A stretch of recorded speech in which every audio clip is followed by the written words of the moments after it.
Greetings, I'm Jonathan Spirit. I'm about to jump into a wild automating adventure, and welcome to Omnifactory Supershorts. As you can see from the title screen, Omnifactory is a mod pack full of exciting, interesting automation capabilities where you build enormous factories using Gregtech, but with lots of materials, so there's very little grind. There's lots and lots of ways to make automation supremely easy, and we're going to have a fun time trying to make sure that everything happens the way we want it to, using mods like applied energistics and logistics pipes to make enormous factories of all kinds of different things. It's going to be exciting. Omnifactory's default word type is the topography. It uses the lost cities for the overworld and a sky block that you can get to using the quest book and its rewards. For the beginning, we'll work inside the lost cities buildings, and eventually I'll make my own buildings, but I've set all the lost cities world gen to not generate any spawners, so we'll see if it does that.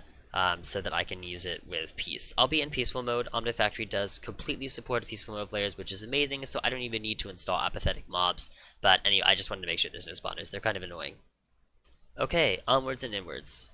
There are cows everywhere. On the buildings, on the roads, on the grass.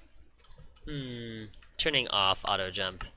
I'm trying to find a nice spacious building, but all these buildings have rooms within rooms, and don't really have a lot of space in which to do things. By the way, if you go into a ladder and move up, or look up or down, you'll move really fast in those directions. Some of these buildings are really just the worst.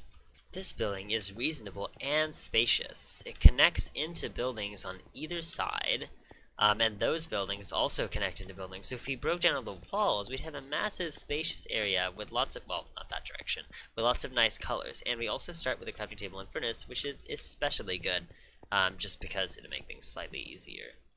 We've also hit the jackpot with all these trees right here, so we can immediately start getting wood and doing things. Leaves should disappear as soon as you break the last piece of wood around them. Now that I've got reasonable mining materials, let's try and mine up some of this coal ore, so we'll have a lot of coal to cook our ores once we get them. Now, I told you there would be lots of ores, but Jonathan, you say, didn't it take you so long to mine up all this gravel, lignite coal ore, and gravel coal ore? Why would you want lots of ores if it takes you forever to mine them up? Well, the answer is in this quest book. Behold, the beginning, in which we shall check this checkbox and choose a diamond mining hammer. And sadly, experience no sound. Don't get too excited yet, but I think I found an oil well. This will be very useful.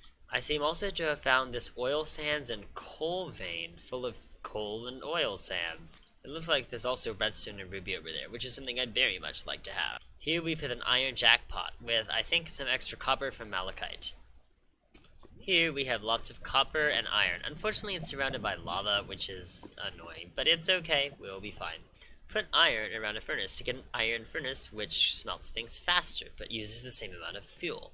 Conveniently, most buildings take up exactly one chunk. When mining, hold and right-click the scanner to find ores nearby. Shift right-click to scanner to open up its module information. Shift-click with the hammer to mine a single block. Surround iron furnaces in copper to get copper furnaces, which cook even faster. But we'll wait and upgrade to silver furnaces as soon as the silver is finished cooking anyway. Silver furnaces can be turned into gold furnaces, which is the furthest we'll go for now since I don't have enough diamonds and I'm still really trying hard to find diamonds. Look how fast they cook. Smelt iron to produce wrought iron, which we can use for all sorts of useful tools, especially an axe that will cut down all trees in an area. Low on paper, use omnicoins to create sugar canes. Omnicoins can be used for all sorts of useful recipes in order to make things that you couldn't get otherwise. You get omnicoins from completing quests, such as the several quests we completed for all of these furnaces we made, or for the making use of the mining hammers. Worktables are made like so, and will be very important because they'll store a bunch of recipes and let us do the recipes over and over again. We need to make a whole bunch of tools in order to make all of our items in this early stage of the game. So I'm going to do that right now, and for that I might end up using a mod called Just Enough Calculation, which will enable me to calculate the cost of recipes. This is a rubber tree. It is very important because every time you break a piece of wood, you should get at least one resin with it, and resin will be useful for us to get rubber. So I'll be having a lot of these trees. Behold, the crafting calculator interface, which may look a little complicated, but is actually really simple. It just mainly involves adding recipes by using the Shift Move Items button. Although I won't do that for these things in particular because they use any material. So what I'll do is I'll instead click wrought iron ingot, put it into the input section, and then scroll up with my mouse to increase the amount. I can also click on it to change the number. And then I'll put Darmstadium hammer right here and put a stick right here. Add a new group using the new group button, and I'll call it tools. And then I'll press save to save the recipe. Now I can go into the search recipe screen and go into the tools group to see the recipe, and if I want to edit it using the edit button. I'll make another group called materials for things like plates, and I'll over time change these recipes to use their new updated versions from later machines. The saw blade is crafted as such, and the wrench like this, rods at a 1-to-1 ratio with the file, the screwdriver with 2 rods, the file, the hammer, and a stick, 2 bolts with a rod and a saw, a screw with 2 bolts and a screwdriver, and a wire cutter with 3 plates, 2 rods, a screw, a hammer, screwdriver, and a file in the crafting table, like so.